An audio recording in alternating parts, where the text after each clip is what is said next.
Hello everybody, yes, welcome to the grid. It's a very narrow grid actually. Watching the teams push the cars down, they're having to move them around quite a lot. The safety car came through to park at the beginning at the front of the grid, and that had to get quite a wiggle on as well. Just to remind you, it's quite hemmed in, especially with the pit wall here. A little bit of grass to breathe on the other side, but you don't want to be on that. Lewis Hamilton just parked there. It would have really dawned on him how far down the grid he is in 14th after a difficult qualifying. Then the three-place grid drop for impeding Sergio Perez, and then he got one back, of course, with Alex Albon having to start right at the back. So it does seem, look at the lights down there, Lee. Look how far away the start looks from Lewis Hamilton's cockpit, and he's even behind the repeater lights up here on the left-hand side. The repeater start lights up there on the left in front of the grandstand. So he's got a lot of work to do, and he got straight out of the car, got on a little scooter by the wall there, and basically just left the grid completely, instantly. And let's have a quick chat. Logan, the car feeling okay? Car feels good? Yeah, all good.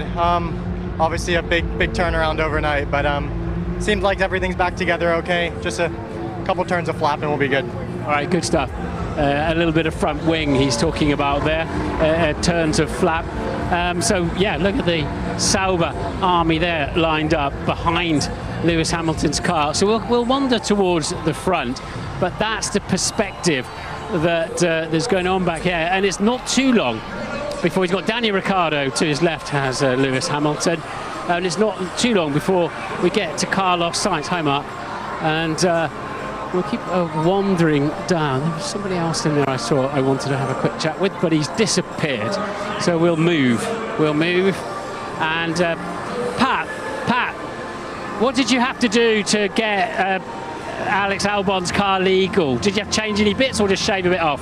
No, I mean, it was just some minor adjustments, so all very, very simple. Literally just adjustments.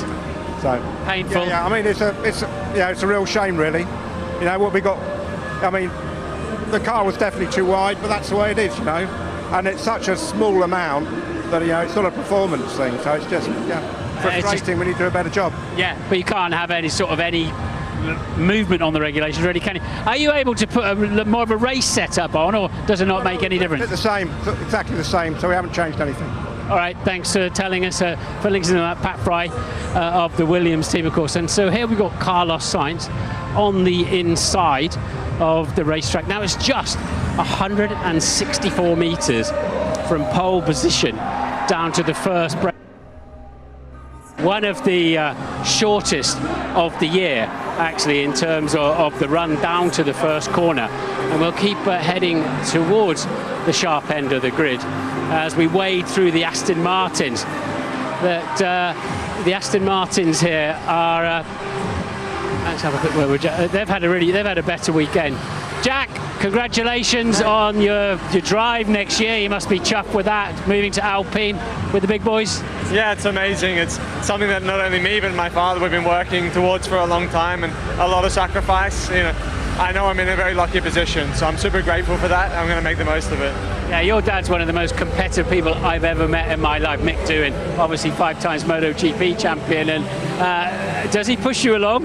No, definitely, ever since I've been a little boy. So he's been making sure that I'm very grounded and always pushing in every way possible. So I think we're both very relieved and very happy, and I'm so grateful for him and everything that he gave me to be able to get here. All the blood, sweat, tears and everything worth it? Sorry? All the blood, sweat and tears were worth it? Oh, and more. No, I'm so grateful. Thank you. Well done and good luck. Okie dokie. His Royal Highness Crown Prince Salman of Bahrain. So how are you? Lovely to see you. Yeah, and you. Wonderful. It's wonderful to be here under this lovely sunshine. We're excited with what's potentially happening with the team. McLaren, of course, you were heavily involved with the McLaren team, and well, you're flying at the moment. Thank you. And fingers crossed, there's a lot of things that happen between now and the finish line. Yeah, Max Verstappen's a street fighter, though. He'll be there all day long. Absolutely. It's his home race. He wants to win it. and he's not going to make it easy for us. So, yeah, fingers crossed we're going to have a great race. And ending the team confident or a little bit nervous?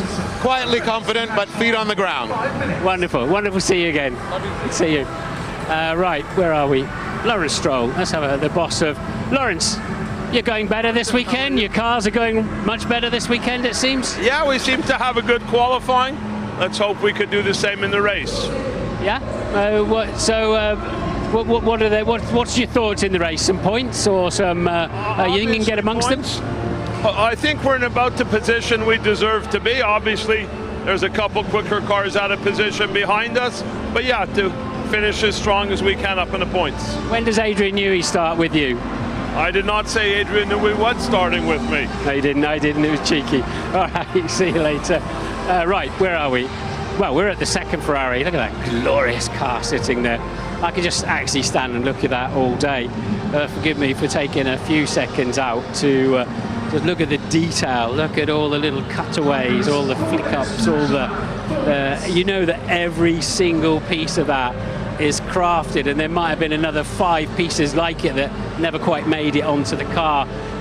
It is, look at that, they're long, they're very big cars, and you can see why they struggle in the crosswinds.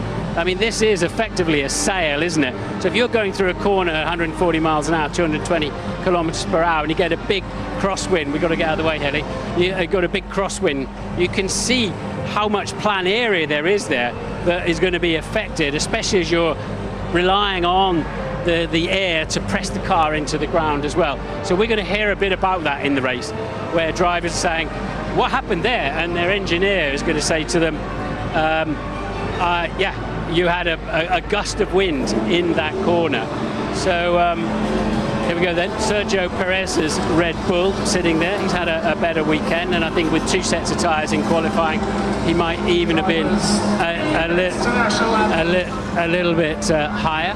So let's have a quick chat with Susie. Susie, Formula Academy went well this weekend. Yeah, we unfortunately had to postpone our race yesterday because of the wind and rain, but we got 2 races in this morning.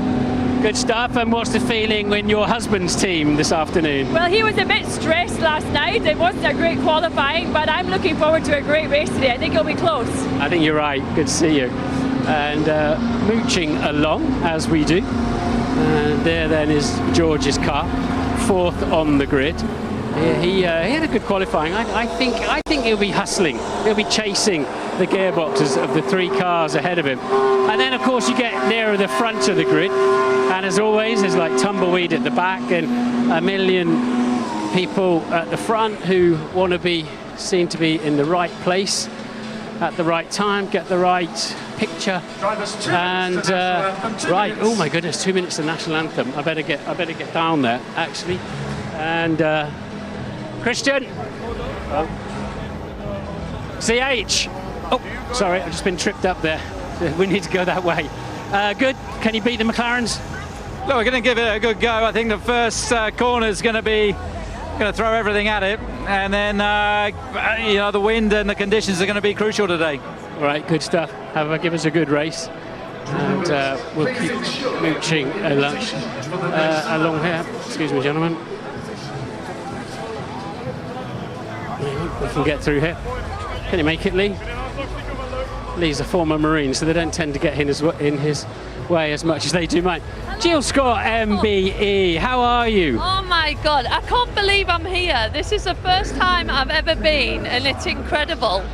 Everton, Manchester City, and of course many caps for England as well. How's it going for you? Oh, it's going really well. I think I'm here today with Heineken and just obviously getting to come to these incredible events. I've literally had the best day ever, but yeah, retirement is going well. And who are you cheering for today? Oh, I don't know actually. I think Lando, everybody's talking about him, so yeah, I'm going to put him down for the win. Go with the pole sitter. All right, I'm going to move forward. Lovely to see you on the grid. I don't actually think I can get through here now. I think we've we've just got 25 seconds to the anthem. I'll stand here like one of the millions of other people who want to be here.